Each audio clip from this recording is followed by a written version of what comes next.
আমরা যারা পলি পাইছি তারা শুধু আলোচনা করি, যারা পলি পাইছি। ওকে, ধন্যবাদ সবাই।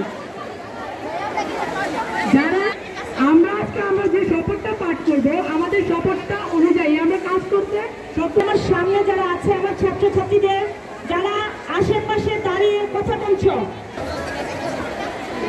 সবাই ডান হাত সামনে দিয়ে বাঁ হাত সকলে এই যে সামনে যেভাবে দাঁড়িয়েছে তোমরা একটু সুশৃঙ্খলভাবে শপথটি সবাই পাঠ করবো। সবাই, আমি শপথ করিতেছি যে মানুষের সেবায় সর্বদা নিজেকে নিয়োজিত রাখিব এবং দেশের প্রতি অনুগত থাকিব, একতা ও শৃঙ্খলা বজায় রাখিবার জন্য সর্বদা সচেষ্ট থাকিব, পরিচ্ছন্ন বাংলাদেশ গড়িয়া তুলিতে নিজেকে সবসময় নিয়োজিত রাখিব।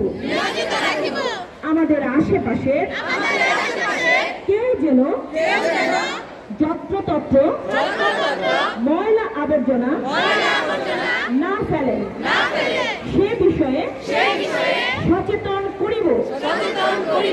সর্বদা সাংবিধানিক নাগরিক দায়িত্ব পালন করিব। দেশের প্রচলিত সকল আইন মানিয়া চলিব। হে প্রভু, আমাকে শক্তি দিন, আমি যেন দেশের সেবা করিতে পারি, বাংলাদেশকে একটি পরিচ্ছন্ন, শক্তিশালী ও আদর্শ রাষ্ট্র হিসেবে গড়িয়া তুলিতে পারি। আমিন।